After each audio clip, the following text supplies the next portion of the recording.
Hey folks, welcome back to FreepCast. My name is Rob Murray. I'm here with managing editor Joe Spear. And Joe, have we noticed the mosquitoes are back with a vengeance lately? They are, although they're not too bad where I am. I've heard people talking about them, and I don't know what's bringing them out because there's no rain to encourage them. It's just weird how they're all of a sudden appearing, and even on colder nights. So we got to get a bug specialist reporter on that. We should probably get one on staff. Get can to we afford the that? bottom of that. Okay. Of course we can afford it. Alrighty. Or maybe we'll just put Renee on it. Renee Yeah. is good at that stuff. There's got to be a reason.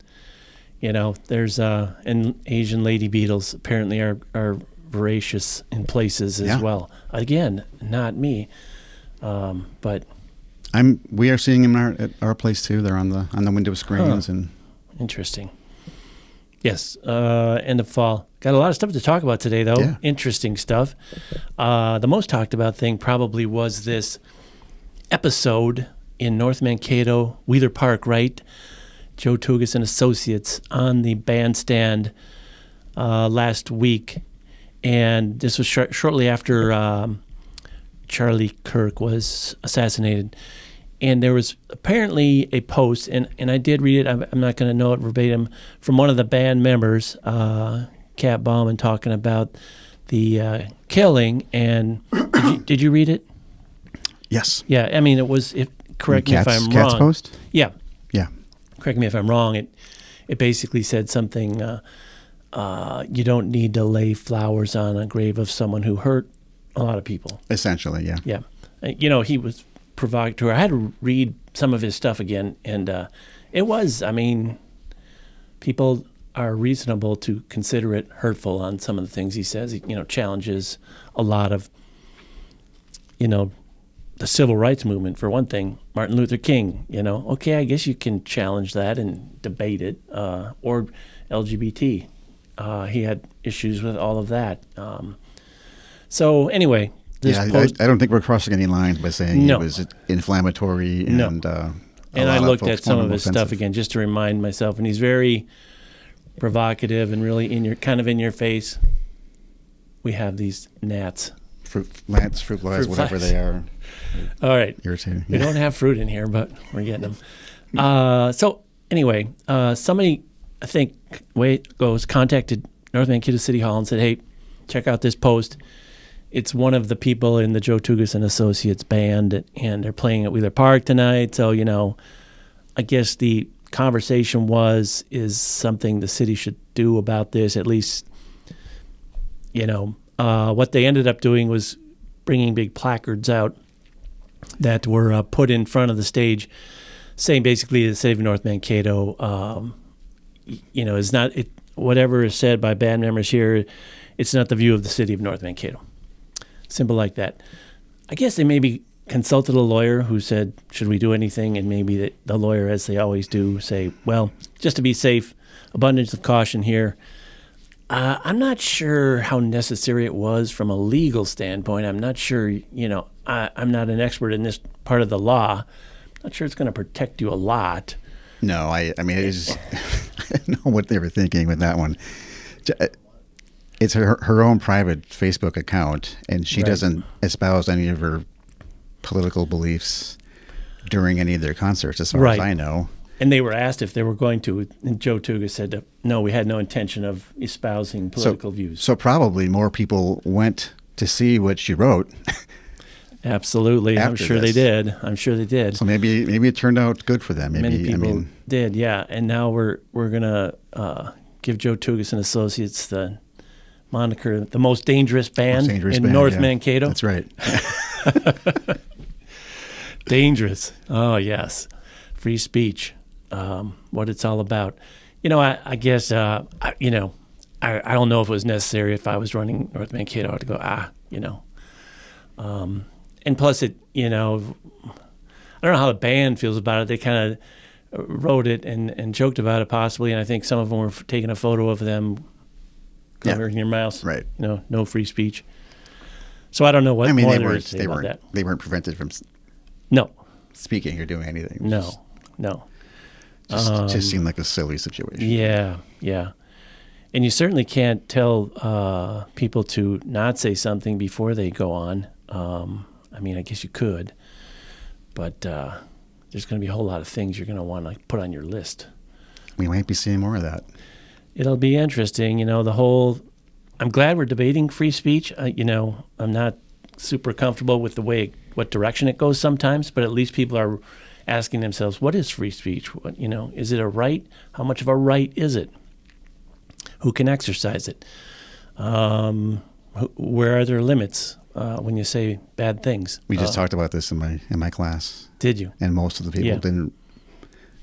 They'd heard of the First Amendment and freedom of speech, but I don't think I think a lot of people in our country don't really understand exactly what it protects and what it doesn't protect. No, they probably don't.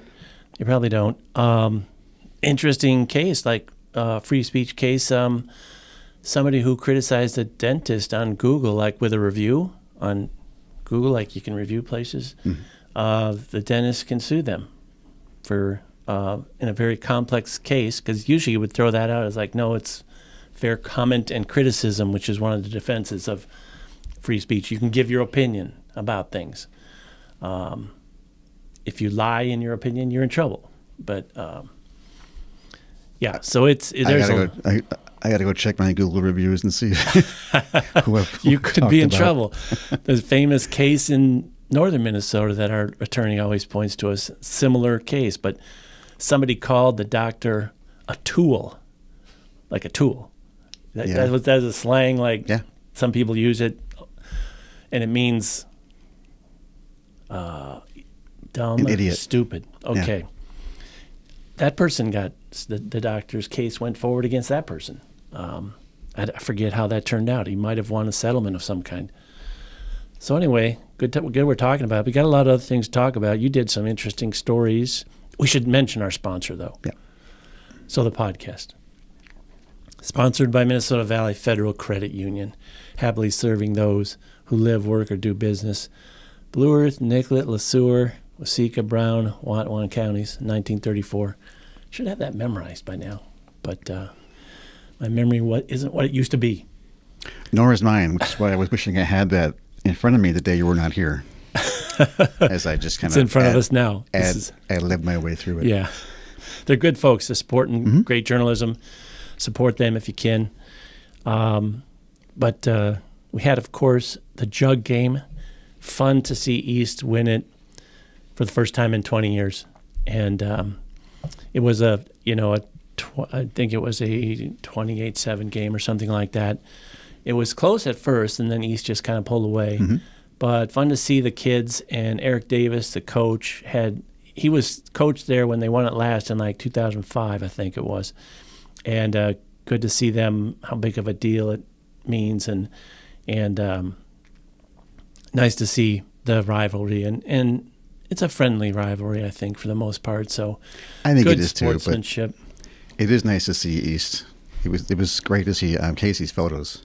Yeah, because it was a true jubilation. That was great, a long time coming. Yes, and enjoyed the photos, and I'm glad we were there to get them and stay a little bit longer. And Mitch turned around the story very nicely, and then he did a nice follow up.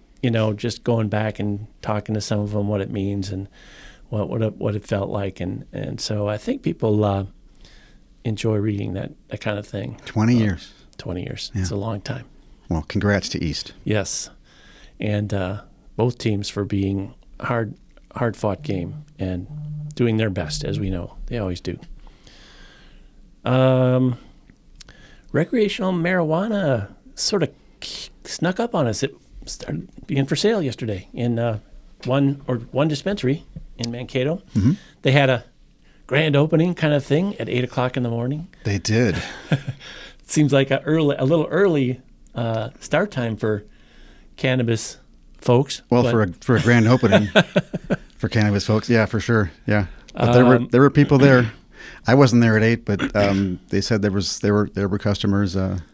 Yes. Waiting to purchase. And the doors opened. Ran into a friend yesterday who had to show me what they got. The products, and let me smell the stuff, the flowers in the jar. Yeah, and it smells like Marijuana? Smells like pot. Yeah. Well, yes, no, and I honestly have no interest in using it, even though it's legal. It just doesn't appeal to me that much. I mean, or even I've heard if you have trouble sleeping, gummies can help. So. But how about you? You interested in imbibing or it's legal? I mean, yes, okay. I do There's occasionally. no shame, and it took you a while to say that. You don't have to be shameful about it anymore. It's not illegal. Not illegal. I have partaken. Yes. In the past. I always tell people I'm fully satisfied with the debilitating health effects of alcohol itself. Right. I don't need additional things. You have enough going on. Yeah. The alcohol consumption. But anyway, so yeah, and then there's more. We all do. Not. That's not what I meant. I'm just. Right. I mean, I get it. The royal you. Yes. And we have more shops going to be opening up. I think we're going to get a total of, we're authorized for 4, but then like this Rise was already here for the medicinal. Yes. So they don't count. So that's 5. And then there's another one, I think, that also gets some kind of an exemption or could. And we'd have more than 4. We'd have maybe 6. Well, so we can have 5. There's by population, I think we can have 4. The city by population, the minimum they can have is 4. I thought it was 4. 4, and then the other one, this one, grandfathered in or whatever. Yeah, grandfathered. And then if there's if a Native American community comes in and wants to set one up, they can do as many as they want, or it's by the population. Yeah. So have you noticed? There's also a weird smell with people who use. I feel like it smells like a skunk. Have you ever noticed that smell? When you're using it, it does. Yeah. You can certainly smell it. Yeah. Last summer I grew. Oh. In my and that was legal. At my home, it's legal. Yep. And I had 3 plants. I got them from a woman who used to be our garden columnist in the Mankato magazine, Jean Lundquist. Oh yeah. Just as a master gardener, she wanted to try it to see how if she could grow it, what it's like to grow something she's never grown before. And she grew a bunch of them, and she gave me 3 of them. And they grow like crazy. Really? But the thing you don't understand until you do it is the whole neighborhood smelled like weed. Oh, really? Wow. And I'm not sure most of my neighbors understood what was going on there. Who's growing it. Oh, yeah. Really? At its peak fragrancy. How tall do the plants get? Mine were like 5 feet tall. Really? Wow. Yeah. Okay. And I got a bunch of product out of it. I still have some. Wow. Homegrown gardeners. Mm-hmm. It's a new hobby for a lot of people. But anyway, it's happening everywhere. So the woman who was hospitalized in the fatal fire, you did a little follow-up on her GoFundMe. Right? Yeah. She got out, and they're raising money. She's recovering. So good to hear that. Yeah. But we had another fire, arson fire at the frat house. I'm sure everybody has walked by this before. It's in Lincoln Park there. The big one with the big porch. Got the Greek letters on there. Yeah. Always has a few banners. Yeah. On the porch. Right across, just up from the old St. John's School, or just like a block away from St. John's Church. It's a few houses away from the Boy in Blue. The Boy in Blue. It's right there. Yeah. Yeah, right. So neighbors luckily saw the person who was starting the house on fire with bed sheets at 5 a.m, I guess, and alerted, went up there, and it must have started on fire, and people were banging on the door telling people to get out because the frat was not up at 5 a.m.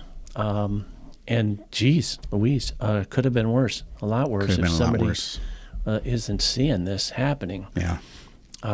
So the fire marshal and somebody's been charged. We've got that. They saw the guy and they found him, and they charged him with arson. So it's good we're catching the folks. But yeah, a little scary. That could have easily been just a tragic story. Yeah. So close. If nobody saw that until it was too late. If there's someone already the house is completely like smoke damaged. They were saying 50,000 damage. I think it's more than that. Yeah. It's going to cost them a lot of money to get the smoke smell out of there. Well, yeah, and I think even when that happens, you have to do stuff with the wallboard to try to get the smell out of the wallboard, and you have to gut the place sometimes in cases like that. I think $50,000 is probably low. Yeah, for how much construction costs these days. Mm-hmm. So that was wow. I went there and I went to the back door. I was wondering if anybody was there, and there was no one there. But the back door is wide open. You can walk right in. Oh, wow. Okay. Maybe not anymore, but at the when I went there. Yeah. Well, you chatted with somebody who was part of the fraternity. Yeah. One of the main members. Yeah, and they, what did they say again? It was just they're all displaced. Really thankful for at the time they had already raised, I think, $12,000, and I think it's more than that now. But donations were coming in. It's owned by the national fraternity. Yeah, but they haven't got. They said they weren't getting any financial help from them. Wow. Still waiting on insurance. Hopefully, got insurance. It might be a situation where the national is just waiting to hear back from the insurance, and then they're just going to cover it. Who knows? Yeah. Be good.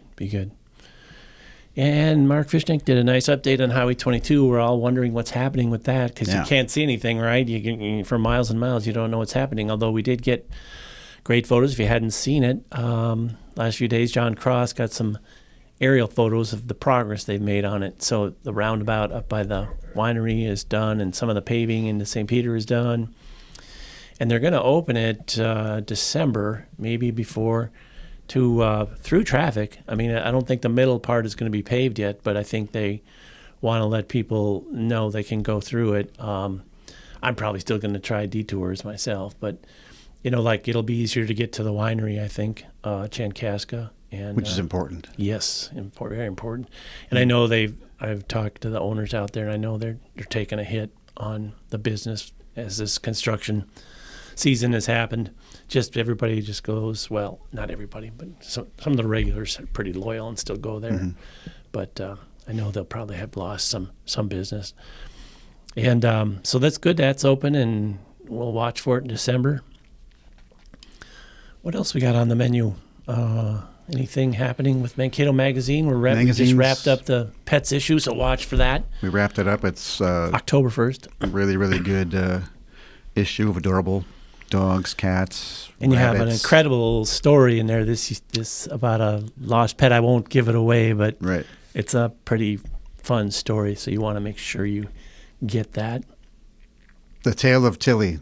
Yeah. Happy ending, but it's a pretty crazy story about how they found a lost dog. Yeah. And if you get mail copies of the Free Press, those magazines are not inserted like the home delivered ones. So you can always stop down to the office and buy a copy of Mankato Magazine. Heard from some folks at the Senior Expo yesterday that were kind of looking for that and how you do that. Okay. But yeah, okay. And upcoming coverages, upcoming magazines. Our next magazine will be the November-December one, so that's usually the holiday. A holiday issue. Are we looking for story ideas? Sure, always. Always looking for good holiday story ideas. If anybody has them, let us know. Email us. Call us. We haven't dived too deeply into the content on that one yet, so any ideas? Right. Send them our way. And we're always looking for great photos for that. Something that says Christmas. And then. And then I've got, wrapping up here probably, got a quote of the week from the East-West Jug coverage.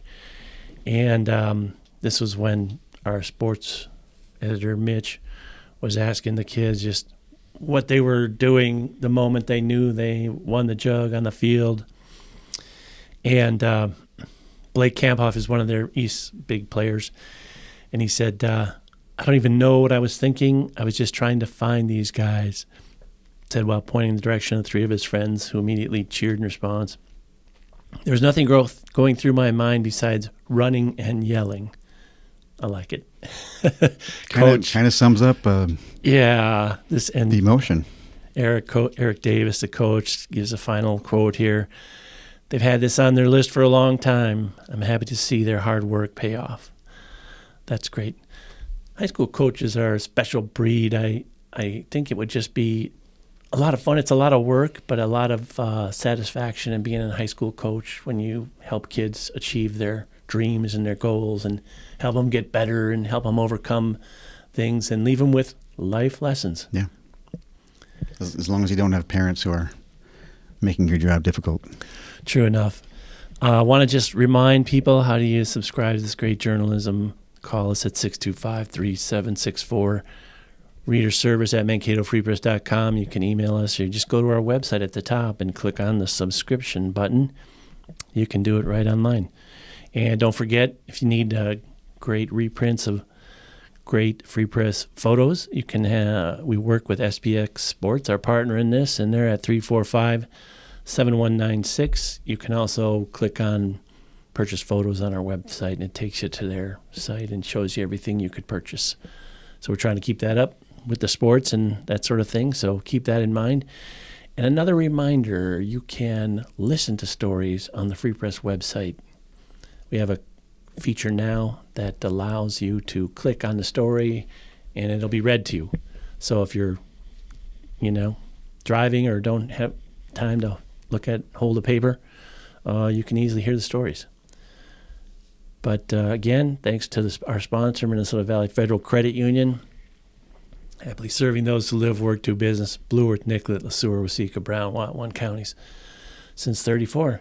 Other than that, thanks for listening, folks, and we'll see you next time.